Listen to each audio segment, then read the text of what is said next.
Welcome to this afternoon session, Constrained, Underactuated, and Legged Robots. My name is Martin Buehler. I'm with Covidian, and I have the pleasure to chair this session this afternoon. Before I introduce the speaker, just a quick recap of the alignment for the speakers for the session. So we have speakers with the odd number of papers sit in front of the left screen, that's over here. So odd numbers here and even numbers there. I think people who are there already are lined up, and you have 3 minutes before the prior speaker to set up your presentation. It's my great pleasure to introduce the keynote speaker for the session, Professor Frank Park.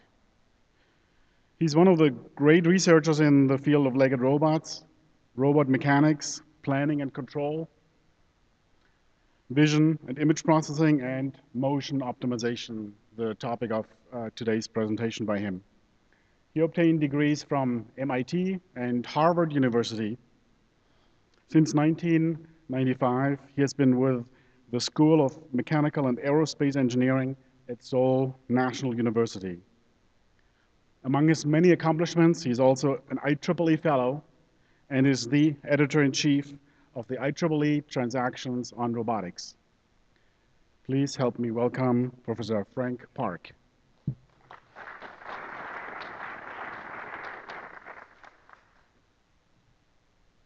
Thanks very much, Martin. I'll just get right to it. So here's what I'm going to talk about today. I'll give you a brief description and motivation of the problem, and I'll give you a little bit of the history and state of the art in robot motion optimization, and then I'll conclude with what I think are some challenges and open problems. So reasons for motion optimization, I think it's pretty self-evident. You want to maximize robot performance as much as possible. To use an analogy with cars, if you compare the four-cylinder, 2-liter cars of today with that of 20 years ago, the performance improvements have just increased dramatically. And I think that has a lot to do with electronic control, better software. You're squeezing everything out of this engine as much as possible. And I think that's what we want to. We've reached a stage in robotics where, at least for industrial robots, we want to try to do something like that. Another reason is that, well, humans and animals do it all the time. All our motions are optimized with respect to something. So, it makes sense to try to do that for robots as well. I think the ultimate goal is that we'd like a toolbox that takes a robot and maybe some motion specifications, and it'll produce an optimized motion for us. And, if it can produce a control law with it, that'd be even better. So, we want to reduce the motion optimization to a technology, to borrow Steve Boyd's words. We want a toolbox that just produces the motion that we want, and we don't have to really understand what's going on, and it has to be reliable. So, the standard formulation of this problem goes something like this. For a standard industrial manipulator, you'd have the dynamic equations, and you have some performance criterion, maybe something like power consumption, or maybe minimum time, and associated constraints. And then you try to solve the problem. So, this is a textbook optimal control problem. So you consult your favorite optimal control textbook, and there you'll see something like this. You convert the dynamics into the standard state space form, and then your cost function is something like that. And then the next thing you learn is you set up the first order necessary conditions using the Hamiltonian, right? And then you learn that these are a set of ordinary differential equations where the boundary conditions are split at the initial and final times, or the 2-point boundary value problem, which is what makes it tricky. Well, not trivial. And then if you read further in the book, toward the end, they may have algorithms for solving this problem numerically, and there they'll talk about indirect methods and direct methods. So in the indirect method, what you do is you try to solve this problem through something like the shooting method. In my experience, I haven't really found much use of the indirect method because the direct method seemed to work well for me. But I know that there are groups that swear by the indirect method and have had a lot of success with these methods. Katja Mombauer, for example. For me, the direct method has worked pretty well. And here the basic idea is to take your joint trajectory and parameterize it using your favorite function. In my case, I use B-splines. And then what this does is it converts the problem into a finite dimensional optimization problem. And the reason this is I find useful is that now you can take any of your very powerful finite dimensional optimization algorithms and just apply it to this. And if you look at the optimization solvers, what they'll require is gradient information. If you don't provide it with analytic gradients, what it'll do is it'll try to approximate those gradients, usually using some sort of finite difference method. So what's involved in calculating these gradients? Well, so you have to take the derivatives of the dynamic equations. And if you look at, say, a rather simple manipulator, it's a 6-degree of freedom, but, the joints are either parallel or perpendicular. So, right, the dynamics is presumably simpler than other more random 6-degree freedom arms. This is a paper written in 1986 by Usama Khatib and Joel Burdick and Bruce Armstrong. So they derived an explicit formulation of the dynamics, and here it is. That's page 2, right? And that's page 3. Right? So imagine you have to take derivatives of this now. So you can either try to do that directly or maybe try finite differences. It's a lot of computation. So I think there was a time where people just said, let's just not deal with this and work with cleaner problems. So time optimal control, for example, was a popular one. Where they have already a pre-specified path in space, and the problem is to try to follow that path in a time optimal way, which is actually a much simpler version than the problem that we want to solve.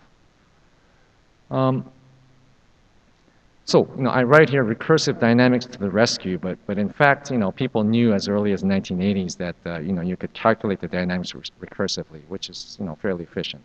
And there's been a lot of work in this area. Roy Featherstone, for example, developed recursive formulations based on screw theory, and then Guillermo Rodriguez and Abby Jane use something called the spatial operator algebra, and in my group we use sort of Lie group notation to do the same thing.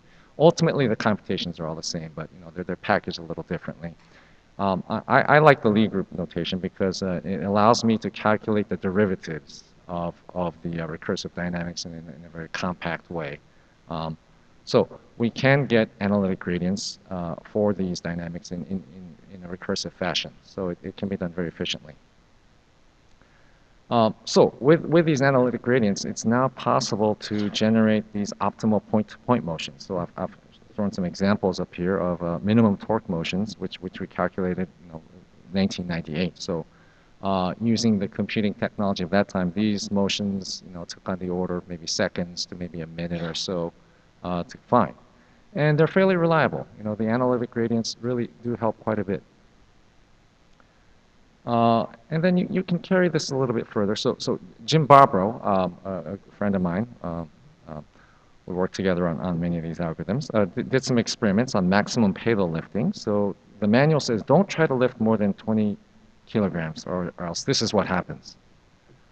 But now if you do this dynamic optimization and try to maximize a payload, you get a motion that's rather expected. You sort of swing and pump energy into it, and then it lifts it. And it's kind of interesting to note, when it lifts the weight, you'll see the wrist go through a singularity, right? So it uses the singularity to lift the motion. And it found it by itself. We didn't tell it to go through it. And if you use all 6 degrees of freedom, then it's also kind of expected. You'll see the arm swinging, right, pumping energy in, and then it lifts it up, kind of like a weightlifter in the I guess what is it, the clean and jerk motion. So this was late 90s, and then you can sort of carry the same computation algorithms for the dynamics and the gradients. You can also use to solve balancing problems, and it turns out that a lot of these humanoid balancing problems can be formulated as a what's called a second-order cone programming problem, which for those of you who know about this is a convex problem. And there's a lot of good algorithms for that. Not quite a technology, but almost there. Now, it's possible to do these sorts of things in real time. Now, it's not quite an optimal control problem because the cost is not an integral, but um, you know, for example, you might want a robot to, remain upright while on a moving bus, for example, so it accelerates and decelerates, or you might want a robot to do a kick while on that bus. So, it can do these sorts of things in real time. And it's also quite heartening to know that many of the successful teams at the DARPA Robotics Challenge are also using a lot of these real-time dynamic optimization algorithms for locomotion and manipulation and then balancing. Um, so that's kind of where things were late 90s, early 2000s.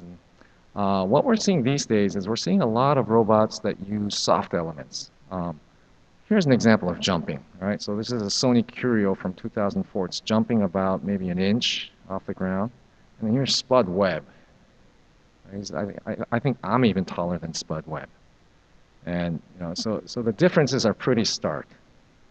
Um, so what's going on here? There was an interesting paper last year where scientists were looking at, why is it that humans can throw so fast? And they found that it's an evolutionary adaptation. It's something that chimpanzees or gorillas cannot do, for example. Professional baseball players can throw up to, 150 kilometers per hour, whereas these gorillas, they're much stronger than us pound for pound, and yet the maximum they throw is at 32. And this gorilla has pretty good aim. I mean, slow, but the aim is pretty good. And they found that it's really the body storing elastic energy, in tendons and ligaments, for example. And also, we also like to try to use our body as a whip. So we're generating extremely high velocities at the hand when we throw objects. Um, we're seeing robots that are built with a lot of these soft elements. In the simplest case, starting with springs and dampers and switches, to now variable stiffness actuators, and in some cases, trying to take advantage of the structural elasticity in the bodies. So I think there's a whole new class of sort of interesting motion optimization problems coming up for soft robots and soft actuators. Starting with a simple, if we return to the jumping example, what the people have found is that there's a very small muscle in the leg that turns out to play a rather important role in jumping. It's called the biarticular gastrocnemius muscle. So you can see that it connects the ankle with the bone in the upper leg. And it turns out that a mechanical realization for this muscle can be realized by a simple spring and a switch.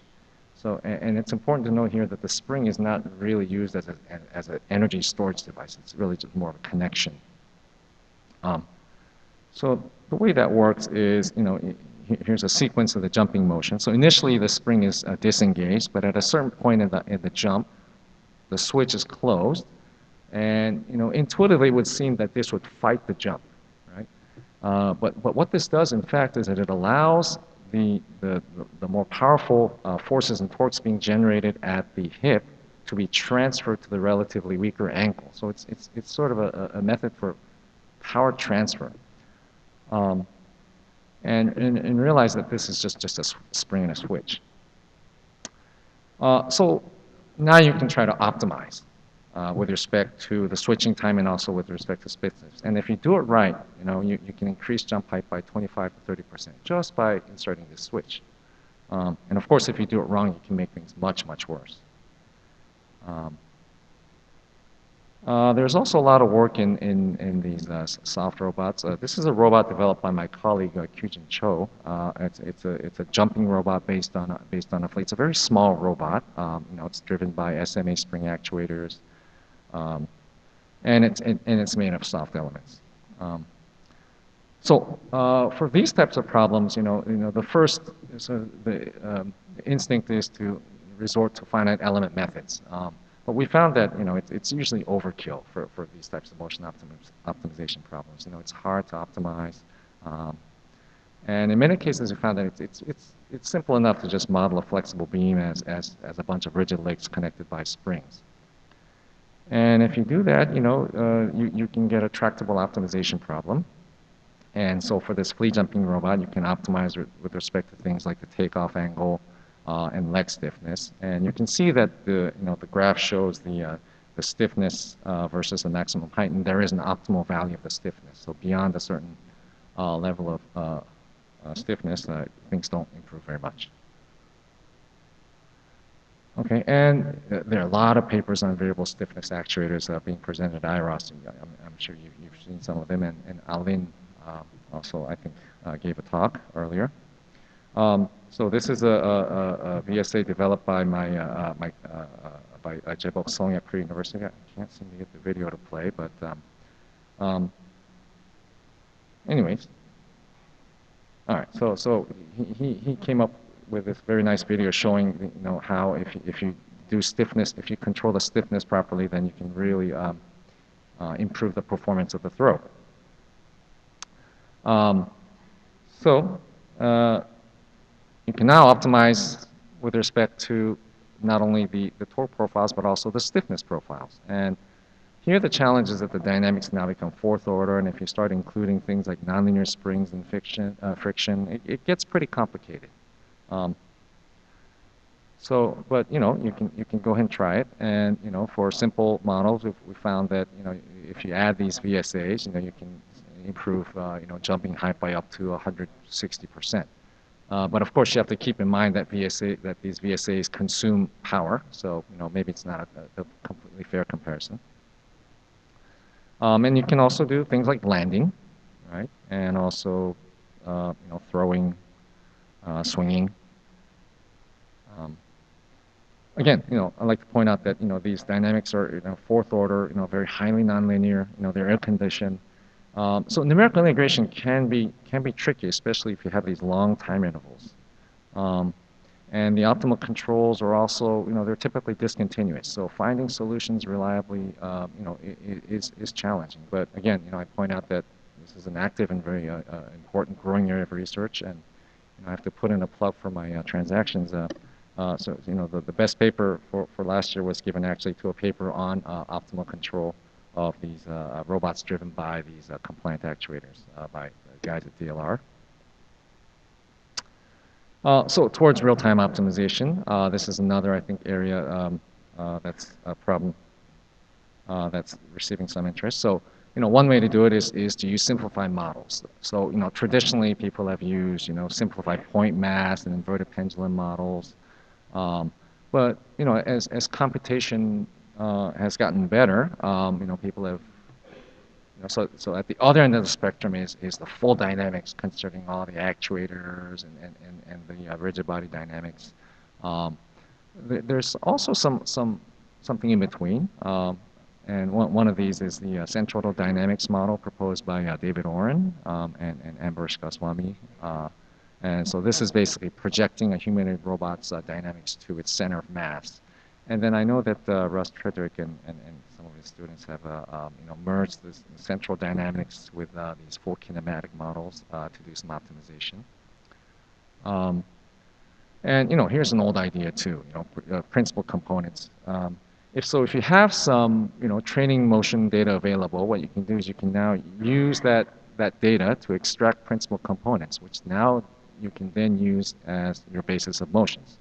So if you do that, then the optimization becomes much easier. You're just finding the optimal weights of these principal components.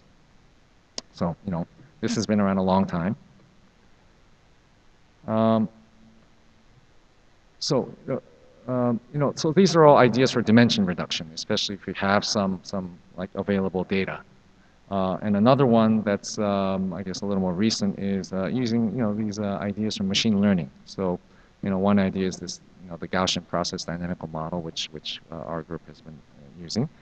So basically, you take a very high dimensional system like a humanoid robot, reduce it to a lower dimensional latent space, and perform optimization in that latent space, the lower dimensional space. So if you do that, and there are a lot of technical details you have to worry about, making sure that constraints are satisfied, and so on. And not everything's worked out, but if you do that, you can take a 66 degree of freedom humanoid model, project it down to say a three-dimensional space as we've done here, and perform optimization in the three-dimensional space. projected back up, and you get motions like this. So, it works. Now, these motions are not optimal, of course. They're suboptimal, but, you can obtain them very rapidly. And this was something that, so mostly I've been talking about, methods for optimization and not so much about the cost. Here's what I think is an interesting cost. Now, I thought I'd talk about this if I had time, but I'm kidding myself here. Just real quickly, basically, there's a lot going on in a robot right now. It's got to do a lot of things, and I think it's time that it's time to think about the sort of limits on the computation and communication and memory resources when we generate motions and control laws. So this is proposing another control law for that. Sorry, another performance function to be optimized.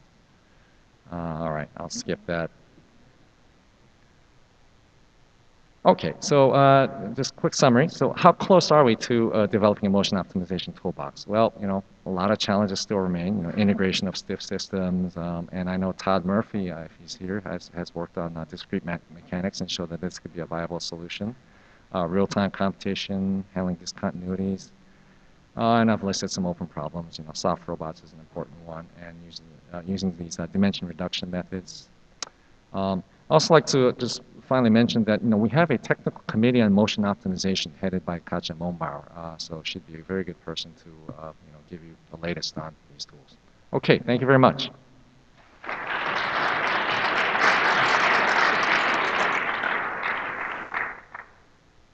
Hello, my name is Qi Peng. I'm a PhD student at King's College London. Today, my presentation is about a novel continuum-style robot with multi-layer compliant modulus. All co-authors are listed here as well. Firstly, conceptual design of the compliant modulus. We start with a compliant layer which has one central platform. It is suspended with 3 U-shaped legs, and it can rotate and lift after our outer base plane. Then we come to our special dual-layer modulus. There are 2 compliant layers facing different directions. Finally, we assemble them together to build up a continuous-style robot. You can see it has a whole body frame. Its bending is based on the compliance of each layer. Except for design, we also carry out compliance analysis in the framework of screw theory to verify the decoupling, compression, and bending. This is a structure optimization that will simplify control. The work presented here is an extension of the work by Ali Ashgar At-Olaki, who did his PhD at King's College London. As part of his research at King's, he introduced the orthoplanar spring concept to snake-like manipulators. Now let's talk about design advancement. Compared with joint-based backbone design, our manipulator is the continuum link joint manipulator structure. It achieves compressibility and extensibility. Compared with spring-based backbone design, the backbone of our manipulator, the bending decoupled from compression. Compared with super elastic rod and tube backbone design, our manipulator is compressible. We also listed advantages, several advantages such as decoupling, no friction, large linear, and predictable bending. The compliance analysis is studied with a bottom-up approach. And here are some photos in experimental study regarding compression, bending, decoupled motion, and enlarged workspace. Thanks for your attention, and welcome to our interactive session tomorrow morning.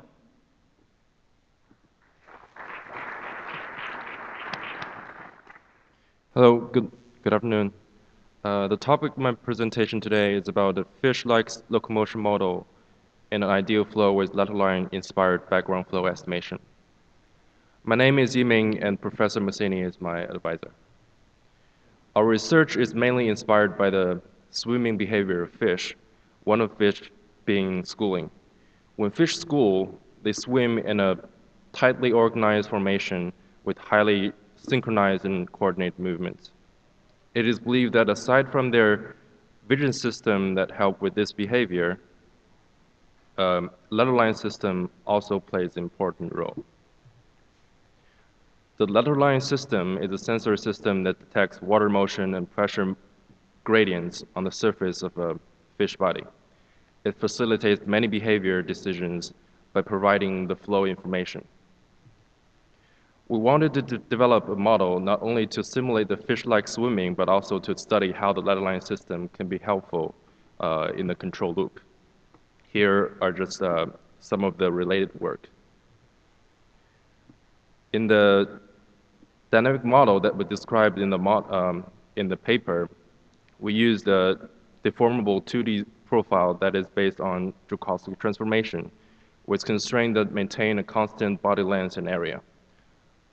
Then the profile is placed in a body fixed frame in which its center of mass is fixed and its angular momentum is always equal to 0 under deformation. The body could interact with the fluid and move. By assuming that the flow velocity or pressure information on the fish body can be measured, the background flow information can be reconstructed and used for adaptive control feedback. The advantages of this model are that it adds awareness of the environment and that the control force or effort can be quantitatively analyzed. And here finally is a video of the model in simulation. In that, the swimmer on the top moves his body in a prescribed way defined in the middle plot. The control force is shown at the bottom. You're more than welcome to come to the interactive session tomorrow morning. Thank you.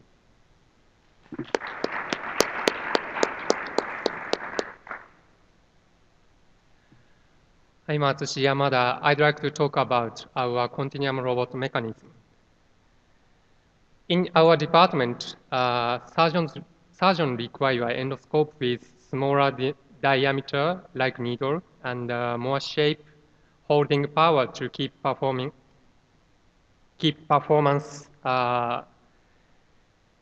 stable surgery. So our purpose of to develop a novel mechanism to drive continuum device in high pressure.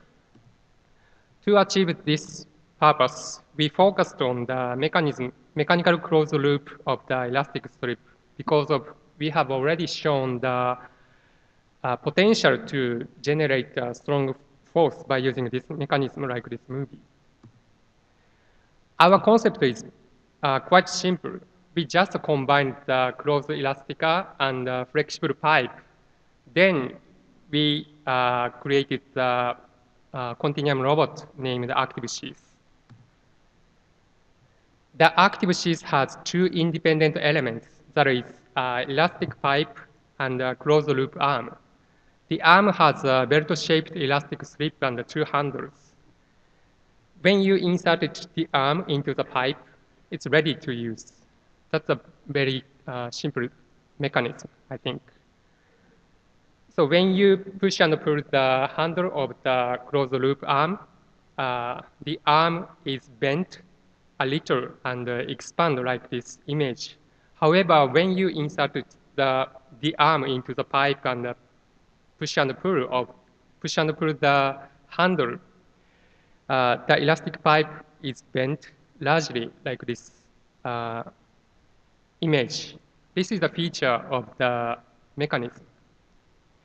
By using this mechanism, we challenged to create a smaller diameter prototype.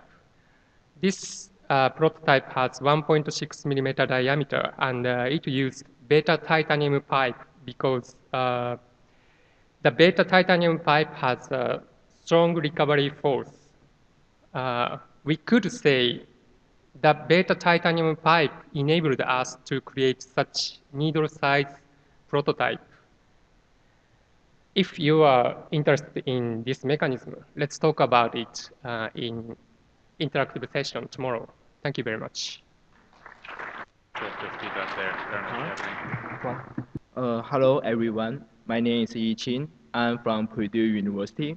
Today, I'm going to present my research work about trajectory optimization of flapping wings in insect flight. Insects are able to create complex wing trajectory using power and steering muscles. These muscles are attached to the wing and thorax oscillation system. The power muscle is responsible for the power generation of the wing motion. The function of the steering muscles is to control the wind directly. In this paper, we propose a dynamics model for such an oscillation system and study its dynamics behavior.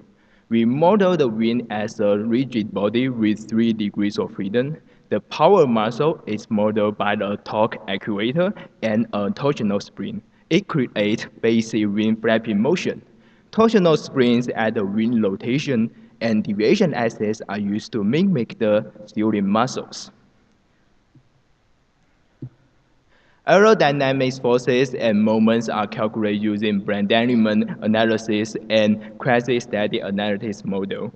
Dimensional analysis shows that the dynamics behavior of the system is determined by the 3 spring stiffness coefficients and the input torque coefficient. And the simulation results show that this oscillation system is characterized by 4 basic pattern wind trajectory. The wind trajectory that most similar to those of a real insect generates the best lift and power loading. Furthermore, a hybrid optimization algorithm is implemented to find the optimal stiffness coefficients that maximize the power loading. The results also indicate that the flapping trajectory with deviation achieves a better aerodynamic performance than those without it. The property of this oscillation system does not only explain how insects use flight muscles to tune wing kinematics, but also allows for design simplification of the wing driving mechanism of the flapping robot. Please visit my poster tomorrow morning if you have any question. That's it. Thank you.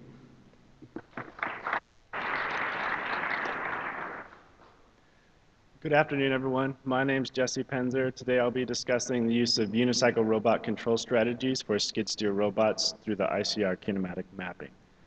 The focus of this research was to develop a trajectory control strategy for skid steer robots that is very adaptable to different robot configurations and surface types.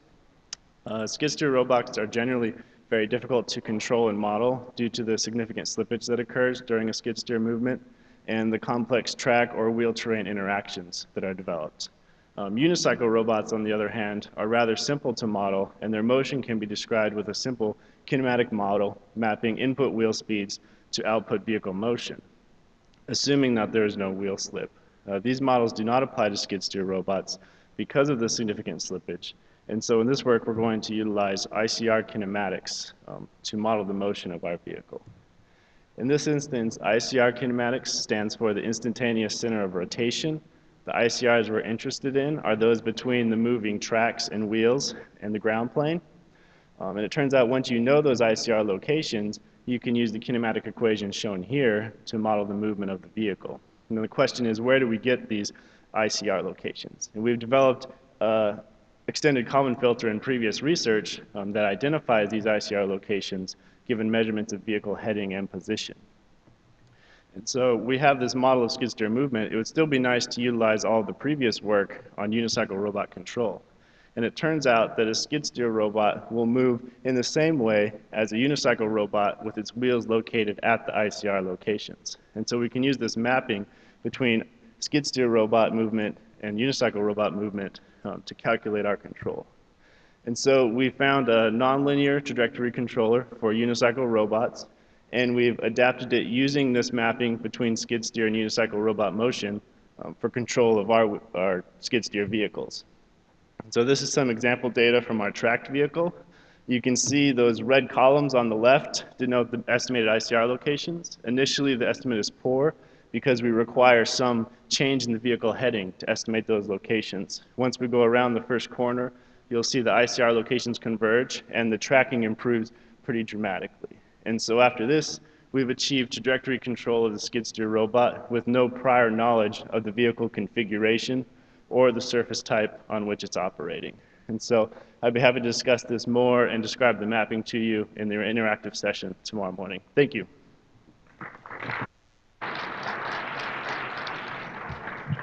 Hello, my name is Minas Liarokapis, and I will present today a work on open source, affordable, modular, lightweight, underactuated robot hands that has been done in collaboration with Agesilas Zosimatos and Kostas Kyriakopoulos from National Technical University of Athens and Christoforos Mavrogiannis from Cornell.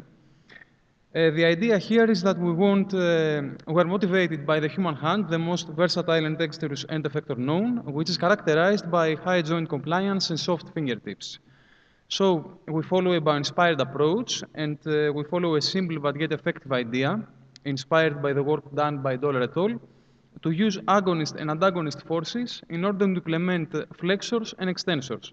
For the flexors, we use elastomer materials, and for the flexors, we use cables driven through low-friction tubes.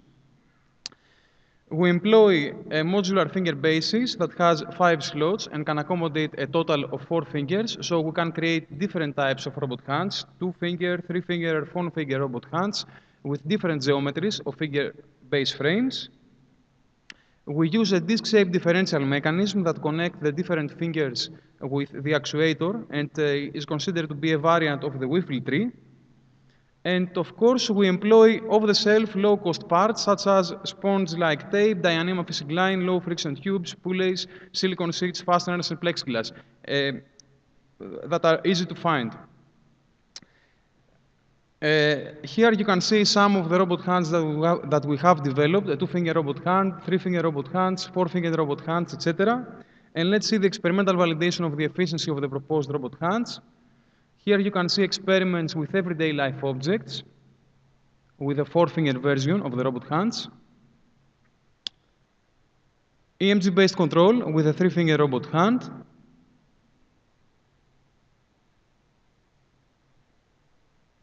Preliminary results on a grasping-capable quadrotor with a 2-finger robot hand. The differential mechanism. Precision grasp of an egg. And at last, autonomous grasp planning with an arm hand system and a 4-finger robot hand under object position and shape uncertainties. For dissemination purposes, as we will see in the next slide after the final trial, we have created a website, the Open Bionics Initiative, that will host all the codes and the designs in order to replicate our designs. You can find more information in www.openbionics.org. Regarding future directions, we plan to create affordable, modular, compliant, underactuated prosthetic hands that cost less than $200. Thank you. Hello, my name is Neil Suckmiller, and I'll be presenting work with Al Kelly on the modeling of wheeled mobile robots as differential algebraic systems. In related work, some have provided general methods to derive 3D kinematics, and others have used differential algebraic equations, or DAEs, for motion prediction, but our method combines both of these. We can construct a kinematic tree for any articulated wheeled mobile robot using just a table or a few lines of code. And we define contact frames for every wheel based on the terrain geometry and use a recursive algorithm to compute constraints on the velocities of the contact points. And we predict the vehicle motion by solving a stacked system of equations with constraints for all of the wheels.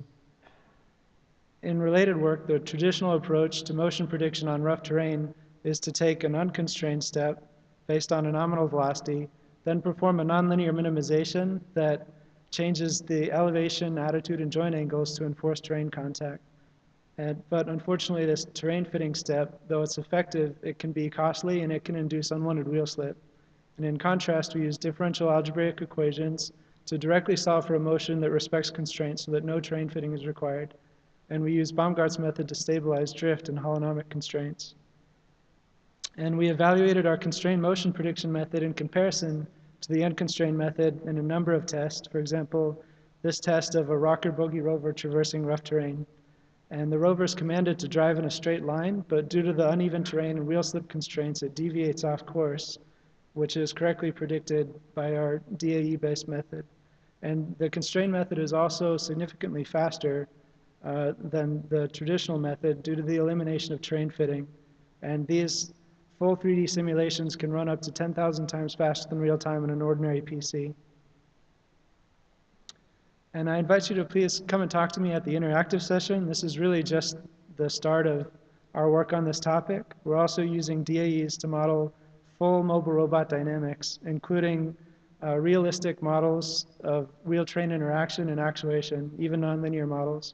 And we've evaluated these models on many different data sets with different vehicles and terrain types, and have developed algorithms to calibrate model parameters conveniently online during normal operation. We plan on releasing an open source library soon, and we're very interested in opportunities for collaboration. We hope that people find these models are fast and accurate enough to be useful in many applications, including motion planning and model predictive control and estimation. Thank you.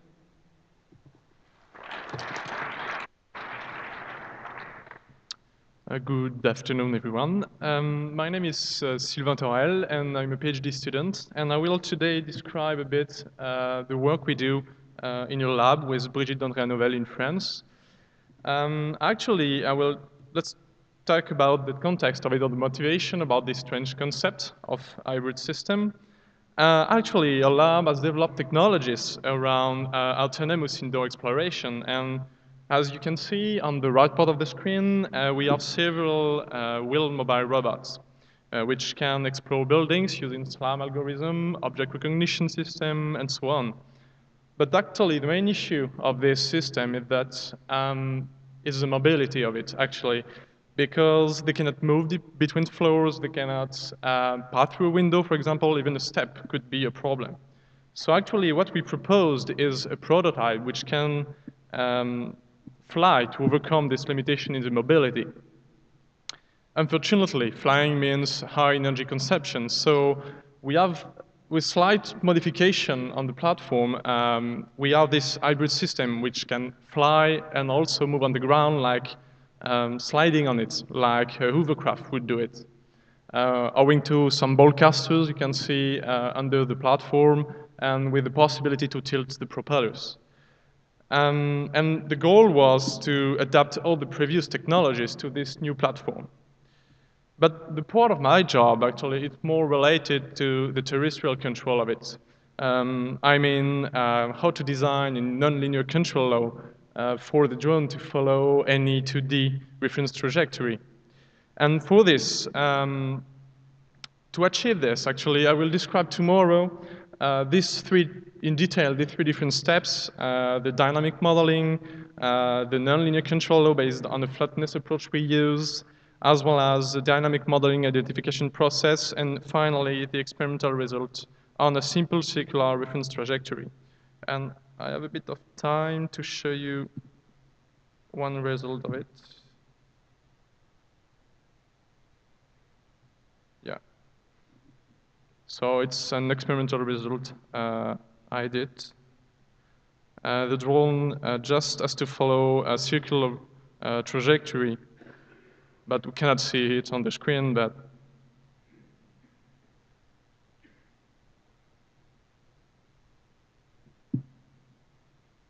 okay, that's it. Thank you.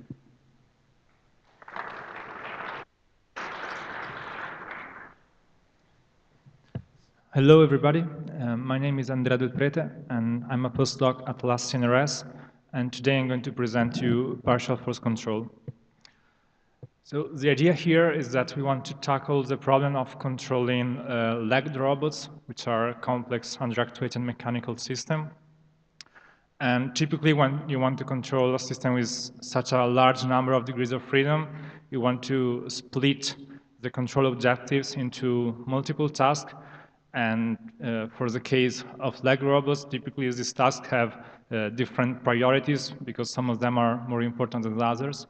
And so you get something like a hierarchy of tasks where you can have conflicts between these different tasks, and you want some of them to take over others that are less important. And in this context, computation time is really critical because you want to solve this control problem inside a control loop, and so typically you have something like 1 millisecond for computing the solution. In particular, you can formulate this hierarchical control problem as a sequence of quadratic programs, that is a sequence of constrained optimizations, in which the variables of the problem are the joint accelerations, the contact forces, and the joint torques over there. If it works, yeah, okay. And then you have the constraints that are the dynamics of your system. And you have the cost functions that represent basically the task, which may be either motion task or force control task. And you solve one optimization problem for each task that you have in your hierarchy. So the problem with that approach is that it's very time-consuming because you have a lot of variables, a lot of constraints, and you have to solve something like 5 or 6 of these optimization problems. So what I propose in this work is to exploit the structure of the constraint of the system, which are these, which you can clearly see have a block lower triangular structure. So I will show you that with some simple linear algebra, you can eliminate a great part of the constraints and also eliminate a great part of the variables of the problem, reducing both the number of constraints and the number of variables. And this will translate into a speed up of the computation time of about 20 times for a 23 degrees of freedom humanoid robot. So if you want to know more, please come to the interactive session tomorrow.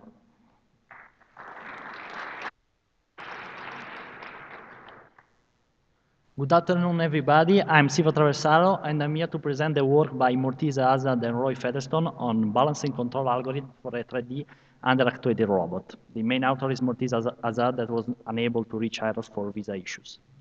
So, what's the main topic of this work is the control of a underactuated robot, specifically a 3D underactuated robot composed by 2 links, where the first link is connected to the floor using a 3 degree of freedom spherical joint, totally unactuated, while the 2 links are connected to each other by an active 2 degree of freedom joint.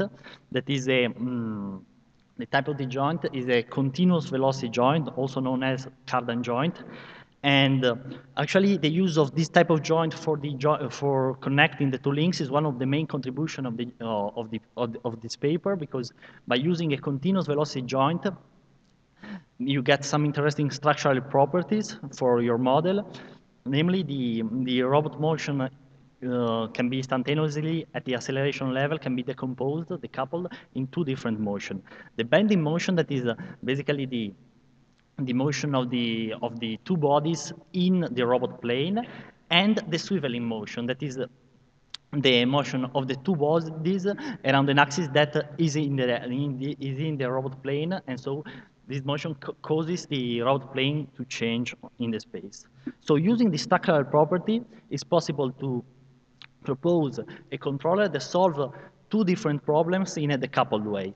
The swivel controller takes into account the problem of putting the robot plane in a vertical configuration, while the bend controller actually takes into account the problem of balancing the robot in the robot plane as if it was a planar robot.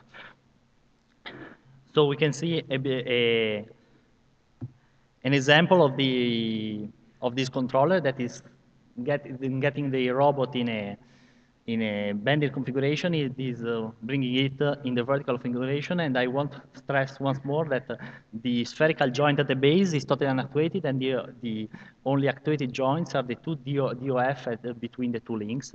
And here you are, and if you want to get more information, come to visit the interactive section. Thank you, everyone.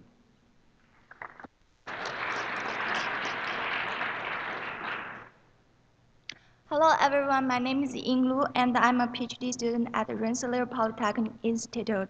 My talk today is on the convergence of a fixed point iteration method in solving the complementarity problems that arise in robot locomotion and manipulation. There are contacts between the robot fingers and the object that it's going to grasp.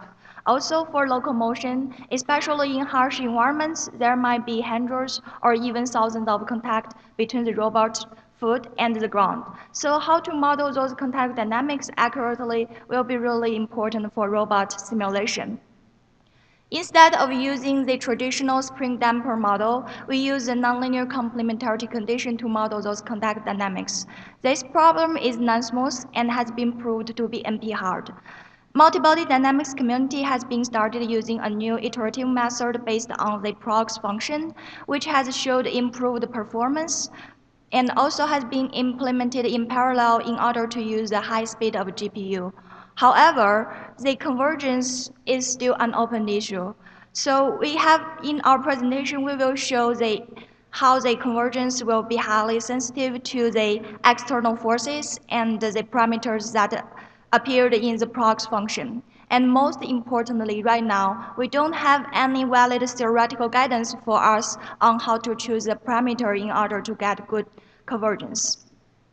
So this is the diagram of our algorithm. We take the simulation model, write it into a nonlinear complementarity condition, which is very hard to solve. So we formulate it into an equivalent proximal function, which is friendly to use the fixed point iteration method to solve.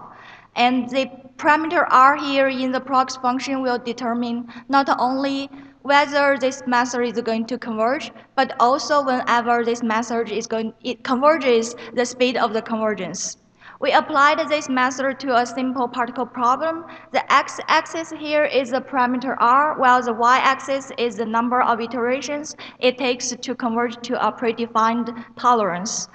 Each color represents different external forces.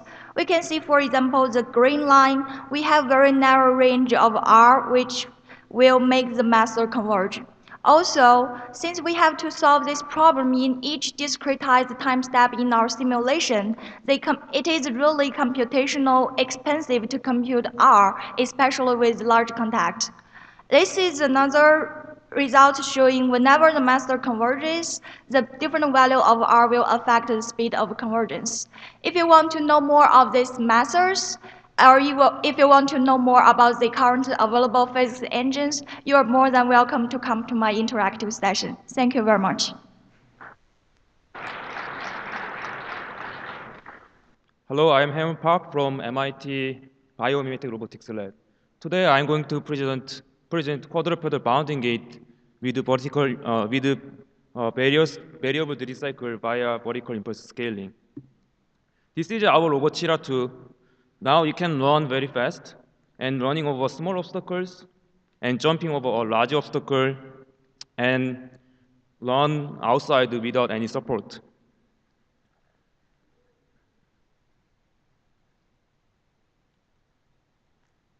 The control algorithm I'm presenting now is the basis of these very highly dynamic maneuvers. And I will present a little bit details about it in this talk. So in regular locomotion, stance time decreases as running speed increases. Assuming that swing time remains constant, duty cycle decreases as stance time decreases. Therefore, faster running leads to decrease in duty cycle. In this research, we want to obtain quadrupedal bounding gate where we can change duty cycle as we want. In order to study quadrupedal bounding gate, we use a simplified sagittal model where the legs are assumed to be massless and their effects on the body dynamics are modeled as forces at the shoulders. In order to modulate the duty cycle, we approach it as a vertical impulse scaling problem. We use the fact that that vertical impulse change during the gate cycle should be equal to impulse created by forces. In order to make vertical momentum at the start and vertical momentum at the end equal, impulse created by forces should be 0 during the gate cycle, which means that force profile of area of force profile should be balanced with the area of gravity. We use this relation in order to calculate the required magnitude of force profile for various duty cycles. When calculated force profile were applied to the simplified system, we were able to obtain periodic limit cycles. However, these limit cycles found to be unstable. So we add a simple spring and damper system in order to stabilize the system. When we implemented the vertical impulse scaling to the real robot, we were able to obtain periodic quadratic dynamic bounding gate with various duty cycles. And this vertical direction force shows that feedback is very smaller than predefined force profile. Thank you for listening.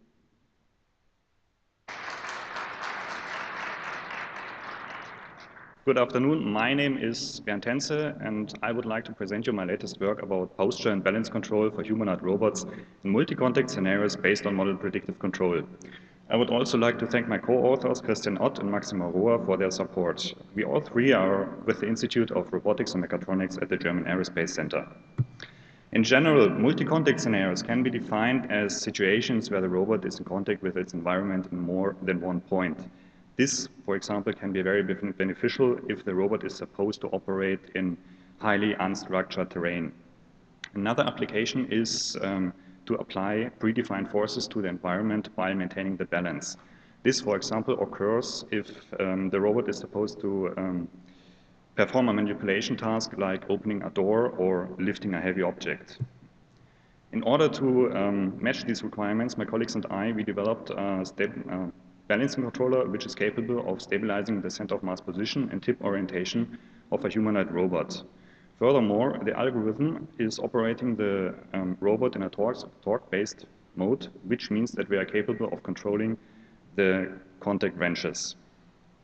Furthermore, the algorithm can handle an arbitrary number of contact points, although in humanoid robotics, one is usually reduced or restricted to only 4 anti-factors. Besides that, we combined the balancer with model predictive control in order to allow the robot to react to upcoming changes in reference signals, which are usually well known due to offline planning.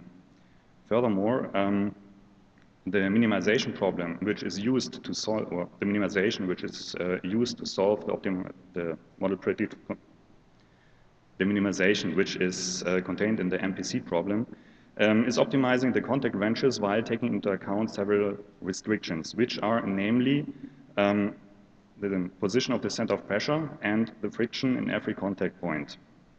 Furthermore, by choosing the weights of the optimization properly, one can achieve prioritization of 2 different tasks, which are balancing on the one hand, and on the other hand, applying forces to the environment. The whole approach has been verified and tested in simulation. If you're interested in the topic, please feel free to come to me tomorrow morning during the interactive session. Thanks for your attention.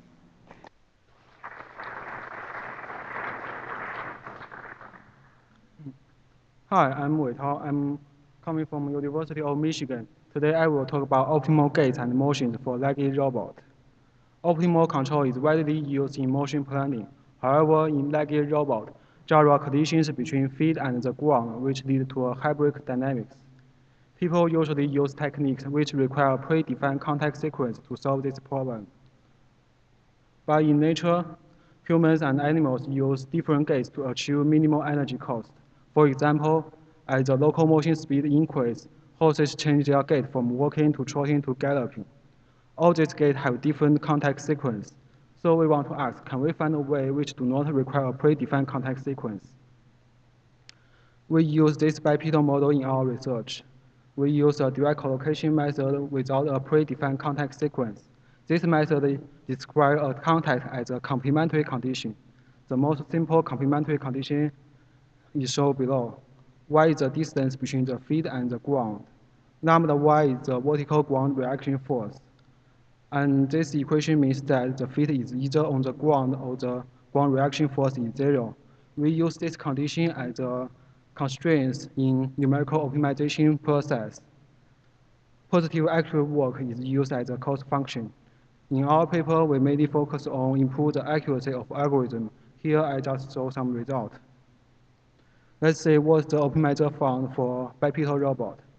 At low speed, the optimizer found a gate which has a double support phase and double hump in ground reaction force. In biology, we call it working. In high speed, the optimizer found a gate which have an air phase and a single hump in ground reaction force.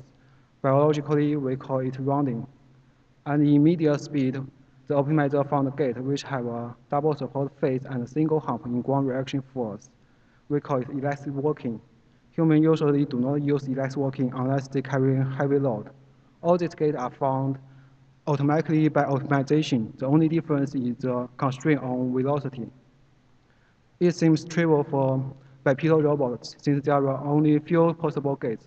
Things become more interesting for quadruped. So looking forward to discuss with you in interactive sections. Thank you.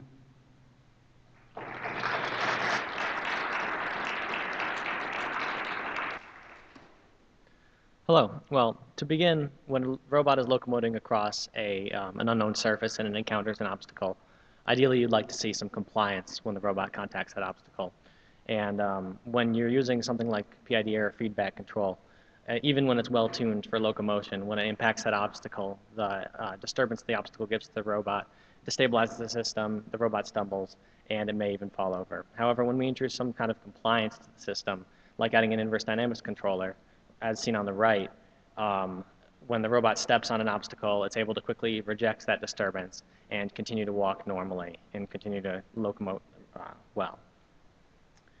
To start out, in order to pose inverse dynamics, you can pose it as a simple model as you have a desired acceleration you want the robot to follow, and you can retrieve the torques you need to apply to the actuators of the robot. The trouble is that this problem gets a lot harder when we add contact. In the case of contact, you have to solve for the contact before learning which torques to apply to the robot's actuators. And these contacts can be found in two different ways, by either measuring the contact forces present on the robot or by predicting what contact forces will be active on the robot. In the case of measuring, you have to use sensors, which are inherently noisy, and you have to filter these. These tend to lead to stale data, and stale data can sometimes lead to bad control. So on the other hand, we can do something that's instantaneous. We can make a prediction of what contact forces will be applied to the robot. And even though this is much more computationally intense, it will model the system accurately. Now, this model is non-convex, and it suffers from indeterminacy in contact, which is there are an infinite set of contact forces that can be applied to a robot to achieve the same inverse dynamic solution for an acceleration. Our contact model solves this problem by posing the contact model in a way that is convex, so we can converge on a single inverse dynamic solution, which is posed in the first stage of our quadratic programming process. Then we have a second quadratic program that then selects a single solution among the infinite set of solutions that will evolve smoothly over time and give the robot a set of actuator torques that can be applied on the actual robot. Now here's an example of the robot going through a trotting gait, and without a smoothing process, you get this very discontinuous behavior with the joint torques when you're in this redundant configuration. Now, on the other hand, after the smoothing stage, you get only discontinuities with contact, which are to be expected. So thank you very much. Here's just an example to leave you with a robot walking with a contact forces fed directly back into the inverse dynamics problem on the left, and our work doing the exact same locomotion process on the right. So you can see us tomorrow at Tuesday E and Salon 3. Thanks.